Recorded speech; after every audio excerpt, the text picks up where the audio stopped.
Hello, and welcome to Your Yes Filled Life. I'm Brenda Winkle, and this podcast is for high-performing, empathic women who are ready to stop second-guessing themselves and start trusting what they know. Maybe you're successful in your career or business. People rely on you. You make difficult decisions every day, and yet sometimes the moment someone else's emotions, expectations, or opinions enter the conversation, your own clarity starts to disappear. If you've ever wondered, how can I be so confident everywhere else in my life but struggle to trust myself when it comes to my own needs, you are in the right place. Each week, we'll explore self-trust, nervous system regulation, emotional energy, boundaries, intuition, and the everyday moments where your life changes, not because you've become someone new, but because you learn to stay connected to yourself.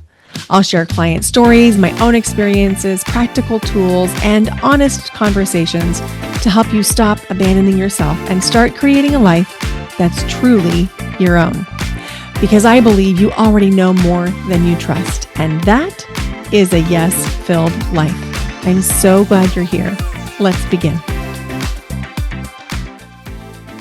If you regularly leave conversations feeling exhausted, heavy, irritated, scattered, or like you need an hour or maybe a week to get yourself back, I'm going to give you 3 things you can do to protect your energy without shutting people out of your life. And the third one matters more than even I realized before this week, because I recently watched the cost of not protecting and honoring my energy show up in actual numbers in my business. My TikTok live performance dropped to about 25% of what I normally see immediately after a conversation where I knew I wasn't protecting or honoring my energy. And I had never seen the cost show up quite so tangibly or clearly before. And we're going to talk about it. This is also a huge part of the work that we do inside of Power Self-Trust for Empaths, because being an empath does not mean everyone gets unlimited access to you. In fact, being an empath, you need more boundaries than most people. Enrollment opens in September, and our next cohort begins September 29th. Okay, so I have a client who is one of my most favorite clients, and she is an energy practitioner who has studied with me. In fact, she's received certifications in energetic modalities from me. So we've worked together. She knows all the things. She texted me yesterday and she said that she had held a specific number of different types of healing modality energy sessions. And today she was depleted, like in bed, exhausted, could hardly move. And she was really worried and a little scared because she knew it was connected, but didn't know quite how and didn't know what to do. And so we talked about the ways that she could get her energy back. Literally, her physical energy was so depleted, she could not function because she hadn't adequately protected her energy in these sessions. And so I use the word energy sick to talk about this. This can happen to anyone who's working with people. It happens to teachers, doctors, nurses, anybody that's dealing with the public. A lot of the exhaustion that you feel at the end of the day is not just exhaustion, not just burnout. It's actually energy sickness. Now, is there a component of burnout that's possible? Absolutely. Absolutely, that can happen. But a lot of what we deal with is energy sickness. And it's where you give too much of your own energy to a point where the tipping point of you being okay, not okay, has crossed into not okay. You overgive your own energy.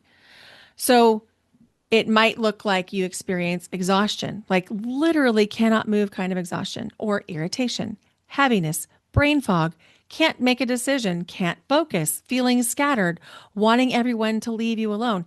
It can also mean that you have actual spikes or drops in your blood sugar, It can mean that you have spikes or drops in your blood pressure.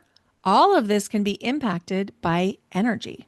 So, in my client's case, she was experiencing such extreme exhaustion that she was bedridden for a day after she held that certain number of energy sessions. And she reached out to say, I know this is connected to the energy sessions, but what do I do? So we talked about it. We talked about we need more hydration. We need more protein, especially in recovery from energy. That's why if you've ever been in session with me or you've been in a group with me or at retreats or even TikTok lives, there's a certain tipping point that I'll feel in my own body when I'm like, I have to eat something. It's not because I'm necessarily hungry. It's because I know I need protein. Protein is not negotiable if you are energetically sensitive. It's just not negotiable. Doesn't mean you have to eat meat. Doesn't mean you have to eat dairy, but you do need protein. And there's a lot of great sources of protein. I'm not a nutritionist. I'm not a doctor. You'll need to do your own research, but you can't skip on the protein, especially if you're in energy work. You can't skip on the hydration. And then basic energetic hygiene, which is something that I teach to all of my clients. Calling back your energy, releasing energy that's not yours, zipping up. All of that is essential. So, a lot of times, as people that are empathic in nature, probably sensitive, probably intuitive, we'll start to feel our energetic reserves getting low. And then we think to ourselves, but she's going through a lot. I bet I can just push through one more. Or he really needs me. Or it's just one more hour. How much difference could it make? Or I don't want them to be disappointed. No, that has to stop. Before you explain the signal away or you justify it, you notice it. And that is a big micro win.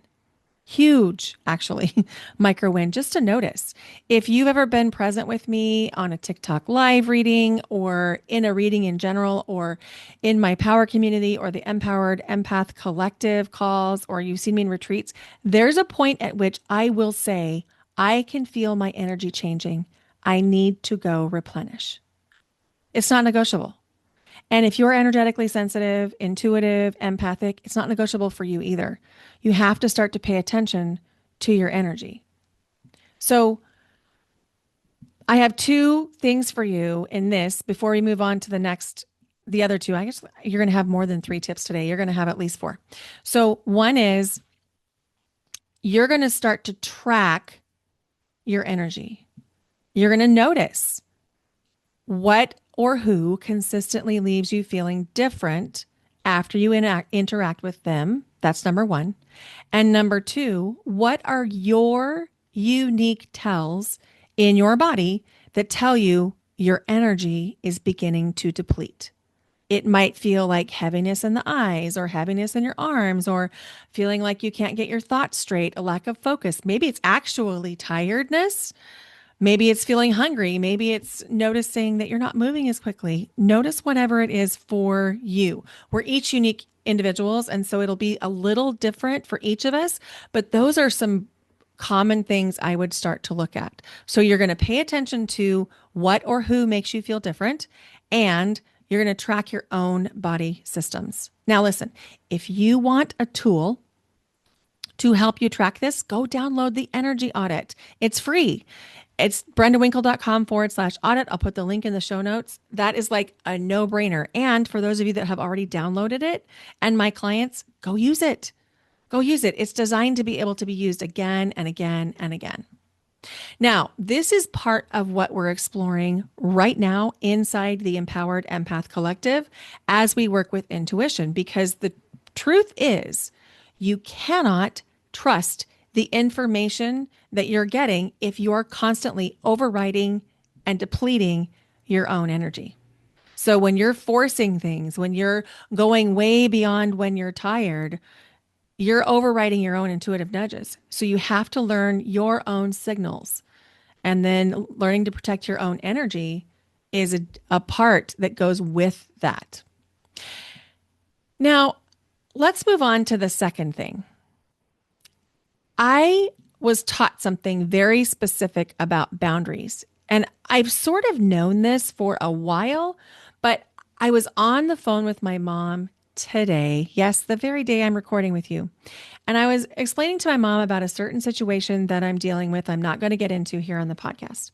And it's a situation that is requiring me to maintain and enforce some boundaries.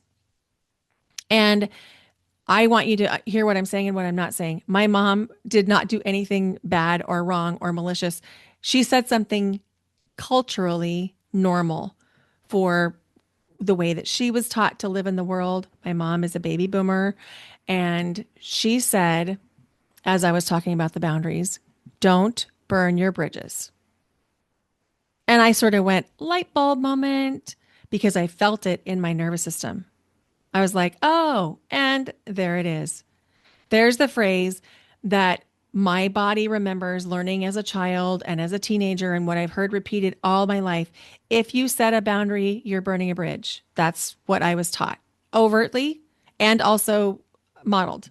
If you set a boundary, you're going to burn a bridge.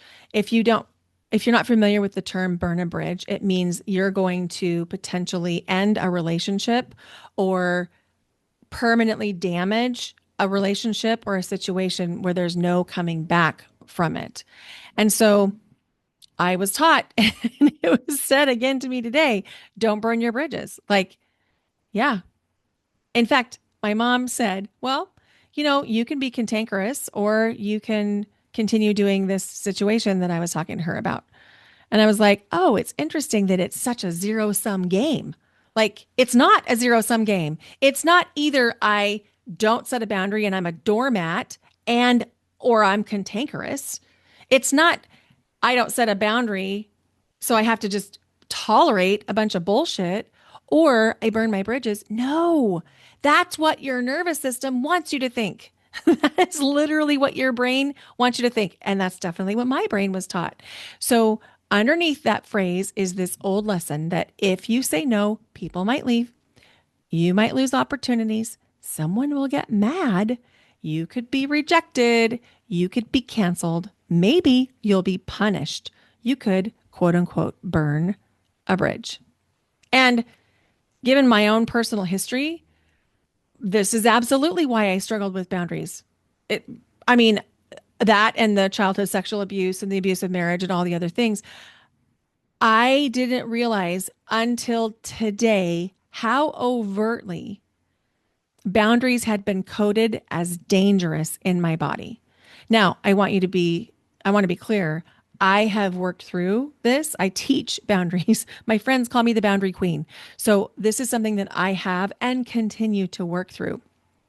But this realization of how right in front of my face this messaging was that boundaries are dangerous was absolutely astonishing. And when you start to do this deep inner work, like probably you're on that journey right now, you're also going to have these realizations about how overt the messages that you're working through have been throughout your life. But the thing I want to say to you is, as an empath, boundaries are essential. They're not negotiable because your energy is so precious and we need your energy in the world. We need your energy in your work. You can't squander it, and not everybody has earned access to it. And setting a boundary is not burning a bridge.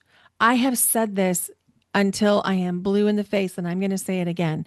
There are only two reasons why someone would object to you setting a boundary. Reason number one, you're setting a boundary they can't see themselves setting.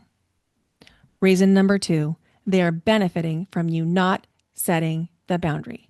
So if you set a boundary and you burn a bridge, that was never a safe bridge to cross in the first place. Boundaries are not negotiable. They're just not. Now, I want you to understand that there can be real consequences when we begin to set boundaries if we've never had boundaries. We might need to teach people, I'm working on boundaries. I'm going to be doing some things differently. It might be really uncomfortable. I might be clumsy as I am working in this because I really don't know how to do it. But I want you to know I care about you and I love you and I'm setting these boundaries. It's okay for someone to dislike your boundaries. It's okay for them to be uncomfortable. It's also okay for you to be uncomfortable as you're getting used to setting these boundaries. It's okay for the relationship to change and evolve. And it is possible that you might lose access to something. Something might shift as a result of you setting this boundary. But I want to come back to the two reasons why someone would object to having your boundary. You're setting a boundary they can't, or they're benefiting from you not having the boundary. So if that bridge burns down, burn, baby, burn. That's how I feel about it. Now, that doesn't mean that makes it automatically easy. That's the nervous system work we do inside power.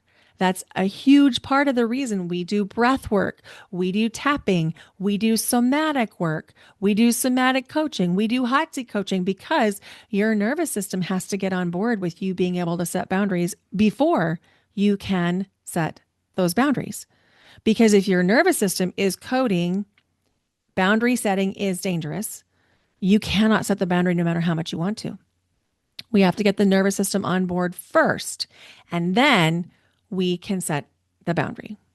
Okay, so the action step for number 2 is make a list of boundaries you know that you need to set and try to set one this week. And if you need to say to somebody, hey, this is new for me, I don't really know how to do it. I'm feeling clumsy. I'm feeling self-conscious, but I really need to do this to protect myself. Could you give me some grace while I work through this? The people that really, truly care about you and want the best for you will hear that from you. And if you want to go deeper on this, you belong in power. Honestly, this is the work we do inside power. It's the nervous system work. It's the boundary setting. And the truth is, I used to think you needed a boundary script to do this. But what I didn't realize is that until your nervous system is on board, you can have the script. You won't use it. We got to get the nervous system on board. And then what starts to happen is the boundaries fall out of your mouth. You're just like, oh, here's the boundary. I'm not available for that. It feels really good. It feels like freedom. And that, oh, that's a good goal. So your action step for number 2 is you're going to make a list of boundaries that you know you need and then set it. Now, this is a little nuanced here, but I think it's important to mention your boundaries are about you. Your boundaries are not about other people. You can't set boundaries around what somebody else will do. You can set boundaries around what you are available for and what you are willing to tolerate. So, little nuance there that's important to say. All right, let's move in to the third thing. So, I had a phone call this week, and this is a phone call with somebody who I care about. Like, I value this person, I value their friendship. They're an important person. And I know that there's a little bit of an energetic something happening. So we have been trying to get something on the calendar since January of 2026. It is now August 2026, and there were multiple cancellations on this other person's part. So many so that in April, I said, look, I'm just not available. This is a boundary. I'm not available to have dates on my calendar to just have them canceled because it feels really disappointing. And then I really think it's damaging our relationship. So from now on, why don't you just look at your calendar a week ahead? Let me know when you have capacity and we'll get together if I'm free. But I'm no longer available to hold these dates in the future to have them changed. That's a boundary. Okay. Okay. Going back into the story. So I said that in April. It's now August. We have texted back and forth multiple times. We had a phone call once. And then I got another text that said, hey, I have some time this week. Are you available to meet? And I said, yes, I am. It's a busy week. I've got a lot of different moving parts that are not usually on my plate and not usually moving parts. But yes, if you don't mind me driving while we connect. And so we arranged a time. And then here's where it starts to get interesting. So we arranged the time And we began the phone call, and immediately I felt a little like drop in my energy. I was like, ooh, okay, this is interesting. Just noticing a little drop in my energy. And then I was out doing some things for my daughter while I was having this conversation. And I had been transparent with the person I was on the phone call with that I was going to be multitasking, getting out of the car, doing things for my daughter, and then getting back in the car and then driving and so forth. And as I was talking, I felt a little bit of like a warning in my body, like warning, energy, but then warning, you're doing something you promised yourself you weren't going to do again, which was listening to some complaining. And so I was paying attention to those warnings, but I was also multitasking. And then the phone call dropped, like completely went silent. And I was like, oh, okay. What does that mean? And I was like, I think you know what it means, Brenda. It means your guides have intervened. There's something misaligned. So I finished doing the things for my daughter, get back in the car. I'm driving again. The phone rings. It's the same person. And I can't hear the person. I can hear like their voice, sort of, but I can't hear any words. And then the call drops again. And I'm starting to realize something's happening here energetically. I can't get the phone call. My own energy is dropping. Um, Two more times, the phone rang, couldn't hear. And then I kept driving. So 4 phone calls total so far. 3 of them have dropped. Well, all 4 of them have dropped. So then I kept driving. I decided I was going to go pick up some quick groceries. I had to get string cheese for Bentley. And I like the string cheese at Trader Joe's because it's firmer. And the other string cheese is kind of soft and it gets all over my hands when I squish it to pull a piece off for Bentley.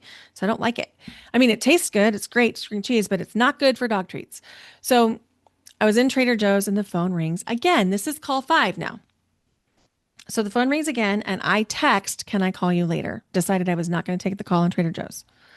So by now I'm like, okay, I'm going to have to really be careful of my energy because I have this TikTok live coming up. So this is 5 calls, about 40 minutes. We've had maybe 10 minutes of actual talking time. Otherwise it's like back and forth. And I'm realizing this is energetically expensive.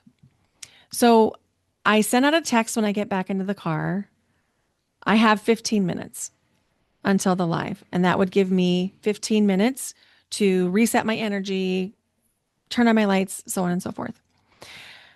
So the phone rings again. This is call number 6. And then this time the call stayed. And there was a little bit of questioning about how was I, what was I doing, what was I focusing on? And then it went into a very long, very distressing, very energetically expensive story. And I was watching the clock and I realized, okay, I said I had 15 minutes. Now we're at 17. I really have to get off the phone. And so, we said goodbye. We closed it out. I'm feeling a little bit like I've been through a windstorm, honestly. Like my eyes felt a little puffy, like gritty, like I'd been in the wind. And I noticed my energy wasn't quite where it should be, but I was like, I'll be okay. It'll be fine. And then I played a couple of songs from a playlist that I love to use before I go live. And I zipped myself back up. I got on the live and it went fine. I mean, nothing bad happened at all. But I had 25% of the engagement that I typically have on a live. I'm blowing up on TikTok right now. I mean, I'm not in the hundreds of thousands or even the tens of thousands right now, but I've almost quadrupled my following in the last 3 weeks. And so over 3 weeks time to be from 1,200 people following me to 3,900 people following me today is significant. And TikTok itself is monetized and I'm like, what is even happening right now? Readings are selling and it's just pretty wonderful. But that particular live was 25%. Not down 25%, it was down 75%. It was 25% of what it really is. So I was listening to like business problems, family problems, highly stressful, unresolved, emotional reactivity. And the thing is, I knew after the first drop the dropped call that there was misalignment. And that was like a little, hey, here's a chance for you to get off the phone. I knew after the second time. I was the one who kept answering the phone. And then I was the one who texted my availability. That's not on this person. That's on me. That's on me. The other person has done nothing wrong here. The other person was doing what we used to do. I had not set an appropriate boundary to protect my own energy. I want to be really clear about that. This has nothing to do with this person is good, this person is bad. Nope, nope, nope, nope. The lesson is I am responsible who gets access to my energy. I am responsible for that. I am the one who's responsible for either setting the boundary or not setting the boundary. I am responsible for noticing, is my energy being boosted by this? Is there an energetic exchange or is this an energetic tax? So I can't prove that this conversation caused my life to perform differently. What I can tell you for sure is that I felt different going into it. And for the first time, this felt so tangible about what it will really cost me when I ignore that feeling and those little signs of, ooh, this is energetically heavy. This is a lot. So I'm just wondering, when you notice these types of feelings and you notice these little warnings in your own life, are you noticing them or are you ignoring them? Because I'm telling you, it's costing you more than you think. It's costing you potentially creativity. It's costing you financially. It's costing you in your parenting, in your business, in your job searching. If you're job searching, it's costing you your intimacy. It's costing you bandwidth and ability to make decisions that are aligned and clean. It's costing you in the energy you have left for you. If you've been listening to this and you've been thinking, Brenda, I do this all the time, I want you to hear me. This is the work. Power is for the empath who already knows she feels everything, or he, but hasn't yet learned how to live, lead, love, and make decisions without constantly organizing herself around everyone else's energy. It's for the woman who can feel the whole room, but still learning how to not be responsible for the energy and the emotions of the whole room. It's for the woman who knows she needs boundaries, but still feels fear, guilt, or even danger when she actually sets them. It's for the woman who's done paying for her sensitivity with her own energy and life force. Enrollment for the next power cohort opens in early September. We begin on Tuesday, September 29th, and our calls are Tuesday evenings Pacific time from 6:30 to 8 p.m. Now, I want to come back to the phone call. I could have made this conversation about her. I could have told you she took my energy. But if I did, that would be me giving away my power all over again. I was the one who kept answering the phone. That's the part I have control over. Protecting your energy is not about controlling who asks for access. We don't have control over who's going to ask for access. Ooh, that's a tongue twister. We do have control about deciding what happens when they do. That's the power move. You see how that works? Power. Power, self-trust for empaths is built on an acronym: presence, optimized wisdom, embodiment, and renewal. But it works in so many ways because, example, the power move, you decide who has access. Thank you so much for listening. I am so excited to be bringing you the Judith Orloff podcast conversation on the 30th of August. And we've got some amazing episodes coming up. I also want to know, what do you want to hear about? So email me or DM me on whatever social platform we're connected on. Let me know what you want to hear about in the podcast. And if you could please take a moment to leave the podcast a rating, review, or comment wherever you're listening, it would mean so much. And lastly, if this episode meant something to you, would you please share it with somebody you care about? Thanks for being here. Bye for now. Until next time.